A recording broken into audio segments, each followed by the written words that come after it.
You just talked to Radio Gunk, who is, I guess the best I could put it is a Howard Stern critic, critiquing what Howard's doing now versus what he used to do.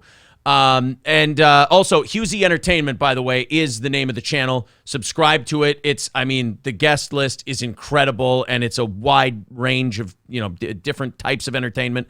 We got the link down in the description here. Click on it, subscribe to it. Hughezy's great. But the Howard Stern phenomenon is an interesting one because I don't think it's that unlike your Jim Norton description. I remember watching Howard when I was a teenager and listening to him and going, this guy is fucking brilliant. I mean, to me, those Richard and Sal Tradio prank phone calls are fucking hysterical. I still listen to those. And then to just watch, like, Artie tried to kill himself and then Artie's gone. And then just this, everyone thinks that Howard went PC or something like 3-4 years ago.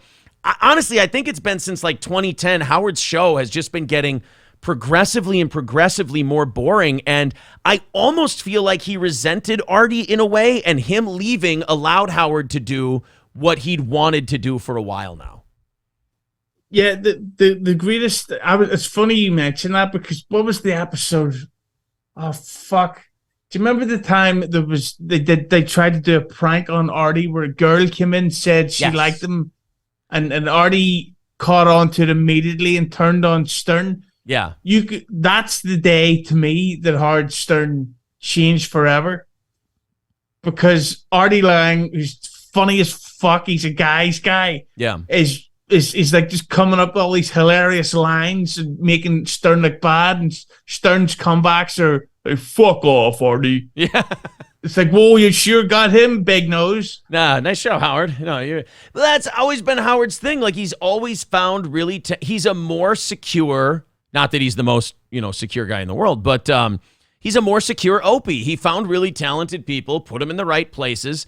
And now you see when his show is stripped of all that and it's just him and, Yes Woman Robin in there. It's strange to say this about Howard Stern, but it's been unlistenable for a long time. Yeah, but the problem is that people today have no idea what Stern was back in the day. Like, it was this weird show where you would get this unbelievable level of comedy. You would get behind the scenes Hollywood scandal news, like, oh, this guy's on drugs. You would get these porn whores coming in, and you could fucking whack your bag to the radio. Right. You think this is all great, and then people like Gary Delabate and Stuttering John and all these people, like, it's just it was the greatest radio show of all time.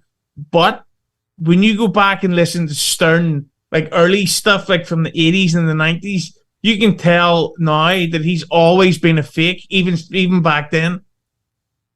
Like, it's always been the gimmick, not the guy.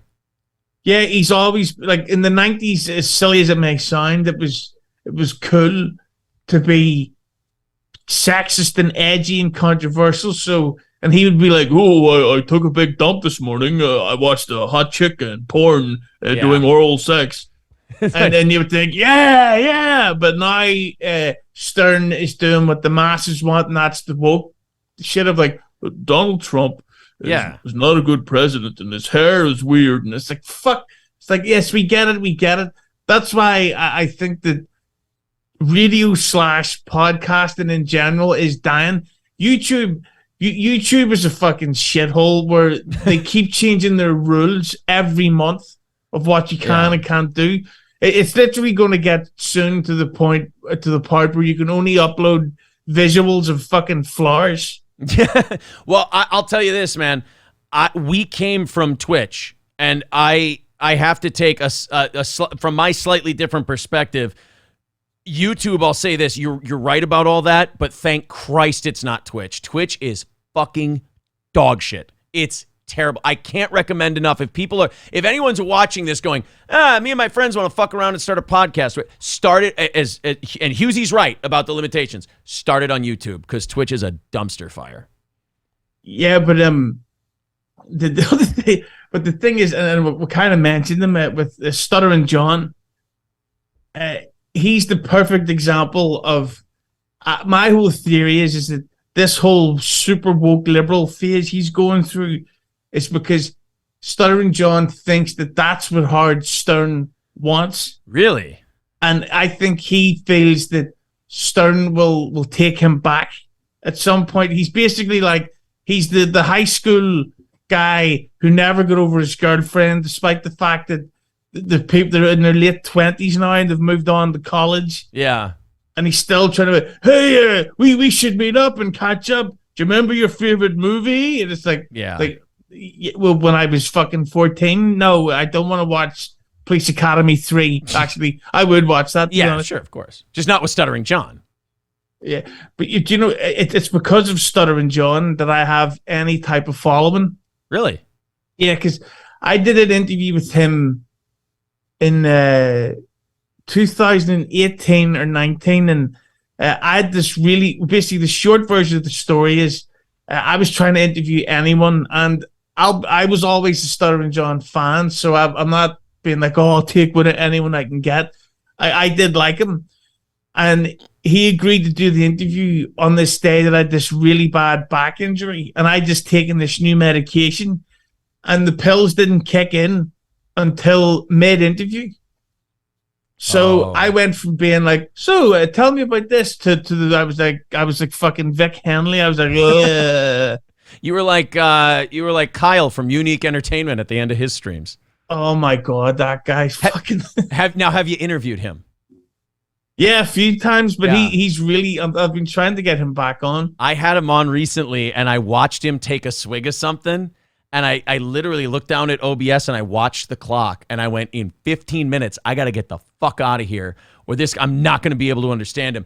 And as that 15-minute mark hit and I'm trying to wrap up the interview, I'm just really happy to do this because he's fun. And there's no natural breaks in his speech pattern or whatever that was at the time where I can get in to wrap things up.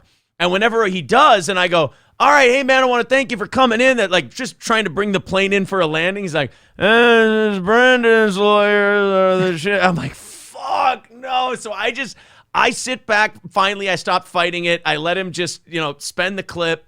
And then I just wrapped it up from there.